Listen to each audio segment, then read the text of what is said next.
Alright guys, welcome back to the exciting tutorial. Fash is here, so let's continue from where we stop. I'm going to say localhost. Alright, because I want to log in right now. I'm going to say localhost slash localhost slash lp or localhost slash lp1.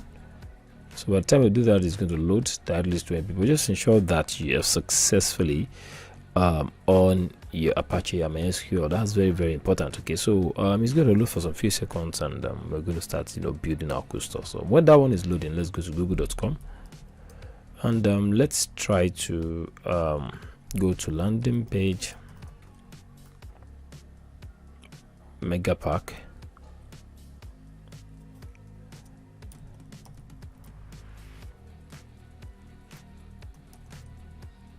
So that we'll be able to go to TeamForest and pick what we want to be cloning. Okay, let's click on it. Okay, we're not adding to cart, you just want to view it. Alright, this one is still loading, and let's scroll down.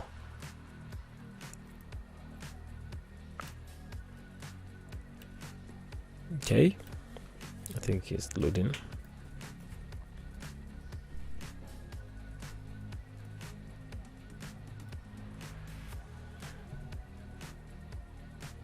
All right, let's scroll down.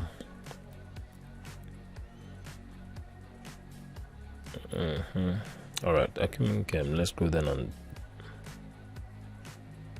preview. I think let's pick the first one first. And this is what we want to clone. All right, so we want to start with these environments. We have images, so I would like to show you how you can get image of a website from a website. I just right click and click on inspect.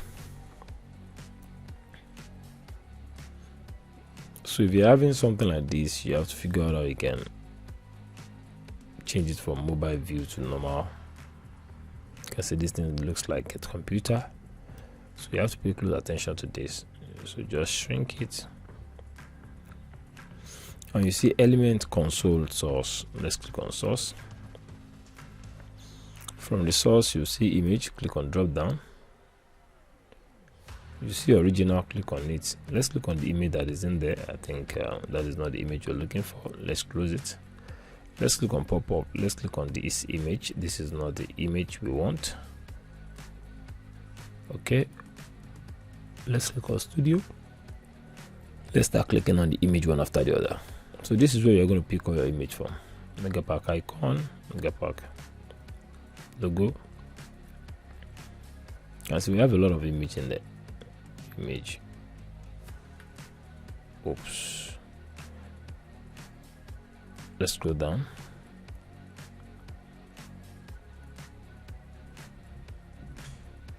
I think this is the image.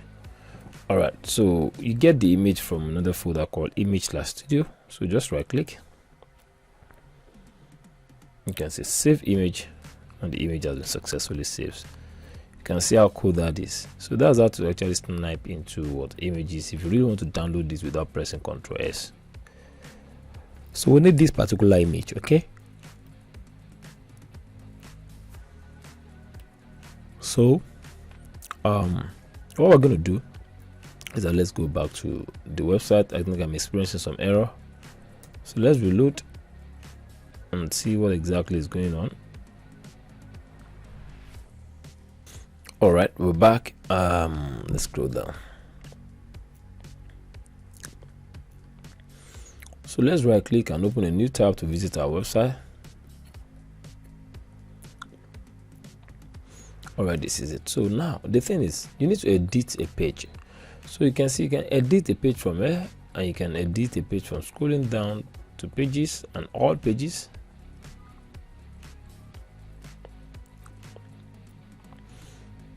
So let's click on editing it from here. So let's click it.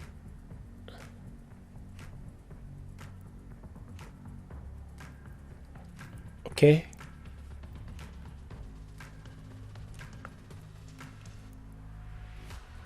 So it's actually telling us that the home page is what we're about to edit.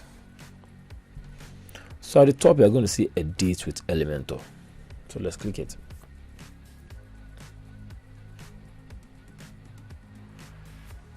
All right. So I don't want to explain what Elementor does before I start, taking you there. I'll just go straight into how to understand the whole Elementor navigations and how to get it started. All right. So I think it's loading.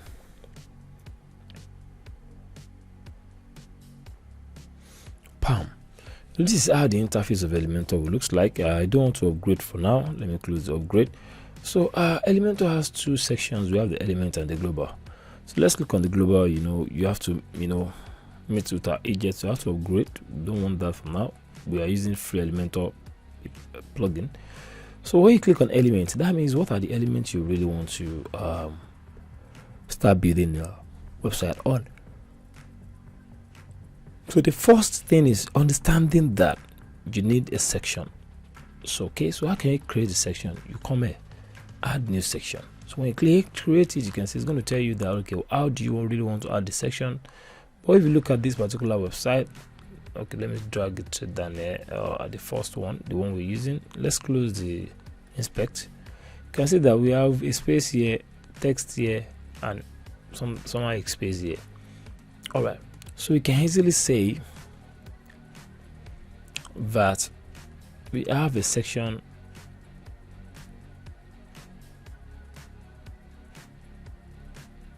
like this. So you can see the section is there. So once you pick a section will have property.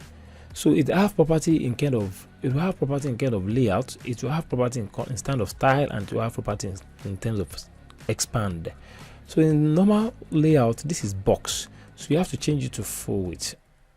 That is simple. So another thing you need to pay attention to is that you need to know whether you should give this thing background. So now if you want to give it background, you come to style. So when you come to style, it's going to ask you what type of background do you want? Is it classic? Is it gradient? Is it video? Is it slideshow? So let's just give it something that looks like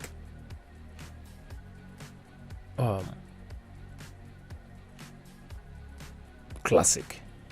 So when you pick classic, it's going to tell you, do you want to give it a color or you want to give it an image? Let's say I want to give it an image. Now it's going to ask us that we should pick the image. So let's upload, select file, we'll go to our download, select the studio image, and open it like that. So once we do that,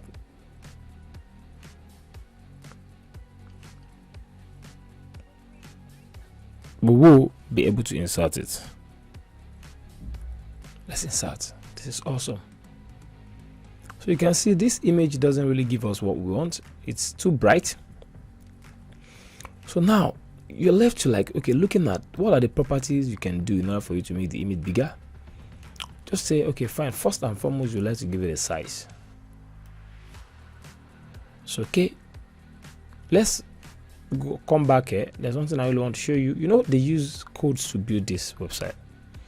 Can I click, inspect? You have to get used to right clicking and inspecting.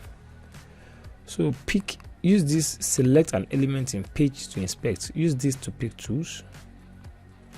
So when you click this environment, when you click here and click this environment, you will notice that there are a lot of tons of code right in there. But there's one thing I would like to show you real quick. This is the code that they use in building this thing. All right.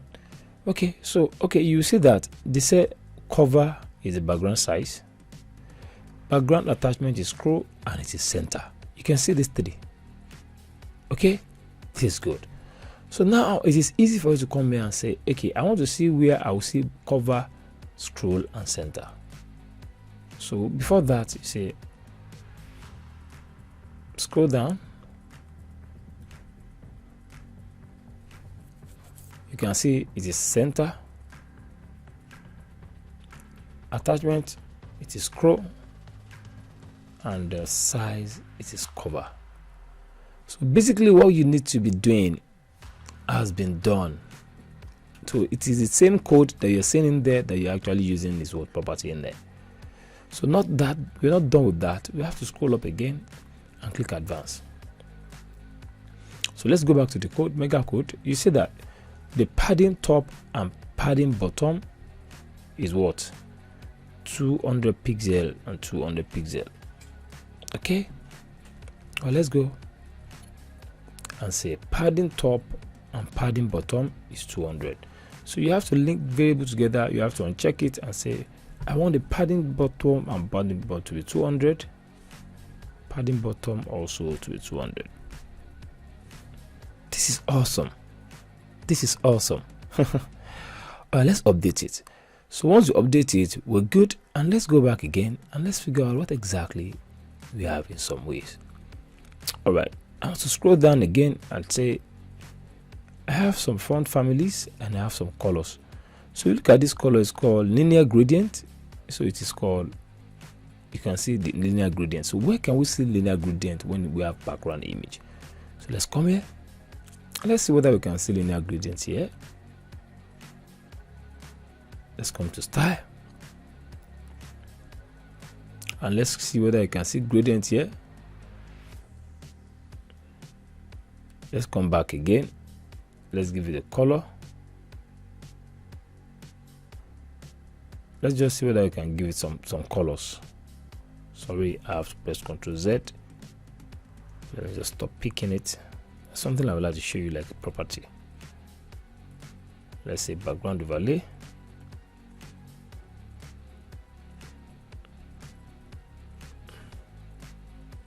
I give it a color. You can see if we give it a color, it's actually going to show. But this type of color looks like light green. Okay, so let's see if we can get something like that.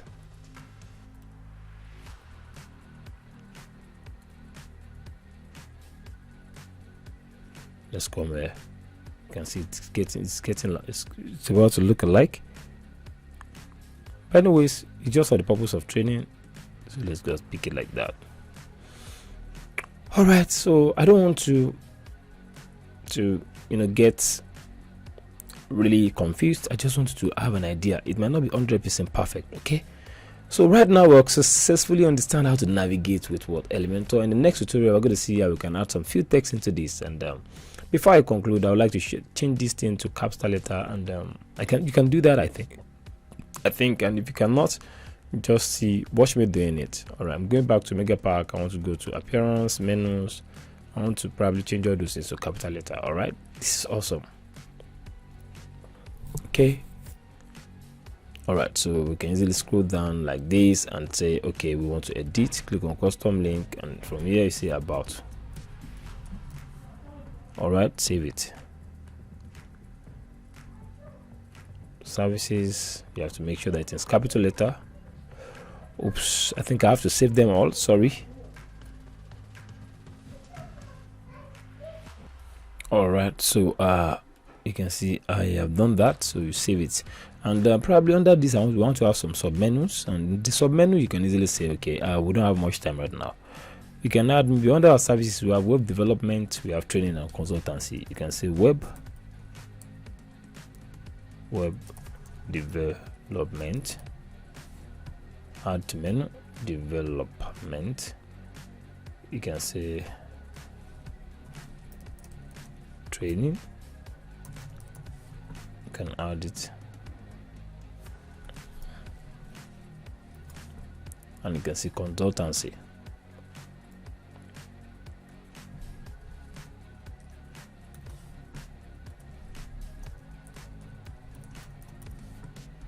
Consultancy. All right, by the time you do that, you can say I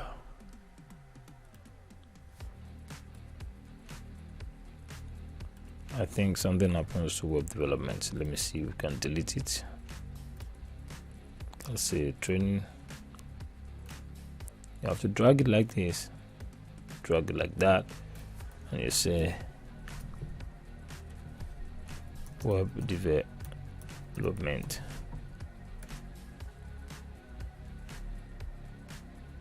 Okay, let's take it to the top. Let's save it. All right, so good. So without no further ado, let's just go check our information. Always ensure that you update your work. So you can easily say, okay, fine, let's mouse over, right click and open a new tab again, so that you have like 3 tabs. One that you're editing with Elementor, and the other one is for you to see the effect. So you now have 3 tabs right now. All right, so it's loading for some few seconds. Let's hold on and let's discover that it's working perfectly well. So sorry this video is a little bit long. I just want you to get familiar with Elementor, and I want to ensure that you understand every bit of it. So I don't want to be in a hurry. You can see this is cool, this is cool, this is mind blowing. All right, so in the next tutorial we're going to figure out how we can add some text and some button to it like this, and this is going to be very, very cool, and I can't wait to have you in the next tutorial. Until then, have fun.